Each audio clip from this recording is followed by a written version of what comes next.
পরমার ফোনে আদিত্যর সাথে পরমার ঘনিষ্ঠ ছবি দেখে হতবাক অভ্র জানতে পারল সব সত্যি অনুরাগের ধারাবাহিকে দেখা যায় বাসের জায়গার সমাজ অভ্র পরমার দিকে তাকিয়ে একটা গান গায় এবং পরমাকে অনুভব করে। তবে যখন পরমার পালা আসে তখন পরমা এমন একটা গান গায় যেটা শুনে সবাই বেশ চমকে যায় এবং সেই গানের মধ্যে যে অনেক দুঃখ রয়েছে, পরমার যে খুব কষ্ট হচ্ছে তা সবাই বুঝতে পারে। বিশেষ করে আদিত্যর মা বারবার পরমার কাছে জিজ্ঞেস করে, পরমা কি হয়েছে তোমার এত ভালো ছেলের সাথে বিয়ে হয়েছে, আমাদের অভ্র খুব ভালো ছেলে, তোমাকে খুব ভালো রাখবে, তারপরও তোমার মনে কিসের এত কষ্ট, তুমি এমন একটা গান গাইলে।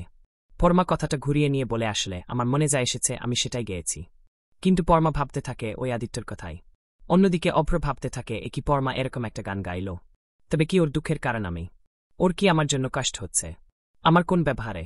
অভ্র পরমাকে বলে, পরমা তোমার কি আমার জন্য কোনো কষ্ট হচ্ছে, আমি কি কোনো অন্যায় করে ফেলেছি তোমার সাথে? যদি কোনো ভুল হয়ে থাকে তাহলে আমি তোমাকে সরি বলছি, তুমি কষ্ট পেও না। পরমা মনে মনে ভাবে, তুমি তো নিজেও জানো না অভ্র, আজ থেকে তুমি আমার জীবনের সবচেয়ে বড় কষ্টের কারণ। আদিত্য মাকে বাসারের ওখান থেকে আদিত্যর বাবা ডেকে নিয়ে চলে যায় এবং যথেষ্ট রুটভাবে কথা বলে। আদিত্যর মায়ের খুব খারাপ লাগলেও মুখ ফুটে কিছুই বলে না, অ্যাডজাস্ট করে নেয়। অন্যদিকে দেখা যায় সুদীপা তার বাবাকে জড়িয়ে ধরে কাঁদতে থাকে। সেখানে আদিত্য যায়। আদিত্য গেলে সুদীপা আদিত্যের দিকে আঙ্গুল তুলে বলে, আমি আপনাকে ধন্যবাদ দিতে পারব না, আপনি বুঝতে পারছেন। আর এক মিনিট যদি আপনি দেরি করতেন তাহলে কি হতো? হ্যাঁ, আপনি হয়তো এসেছেন, আপনি না এলে হয়তো ঘটনাটা অন্যরকম ঘটতে, কিন্তু আপনার আসতে যদি আর 1 মিনিট দেরি হতো তাহলে কি হতো?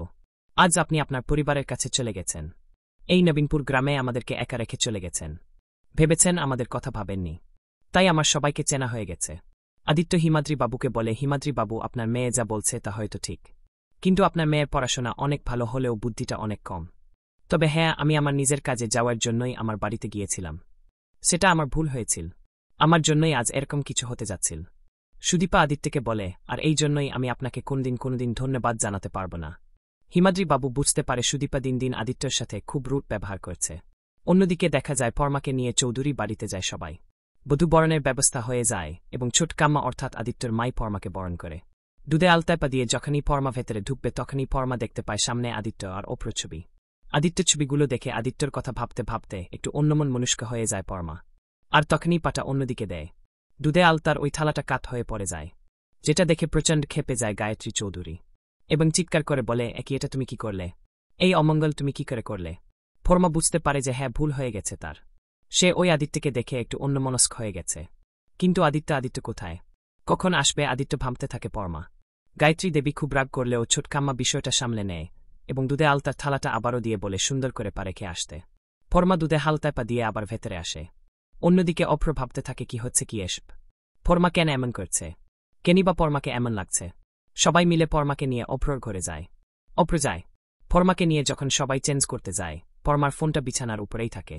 হঠাৎ ফোনটা দেখতে পেয়ে অভ্র ফোনটা হাতে তুলে নেয় এবং যখনই ফোনটা অন করে তখনই সেখানে আদিত্যর ছবি দেখতে পায়। আদিত্য আর পরমার ক্লোজ ছবি, যেটা দেখে চমকে যায় অভ্র। ভাবতে থাকে একই ভাইদের সাথে পরমার ছবি, তার মানে ভাইদের সাথে পরমার আগের থেকে পরিচয় রয়েছে। ছবিগুলো দেখে তো মনে হচ্ছে ওদের মধ্যে ভালোবাসার সম্পর্ক ছিল। আমার কাছে ওরা এভাবে বিষয়টা লুকিয়ে গেল। তো বন্ধুরা, তোমরা এটাই চাও তো যে অভ্র যেন এভাবেই সত্যিটা জেনে যায়? কমেন্ট করে জানাতে ভুলো না।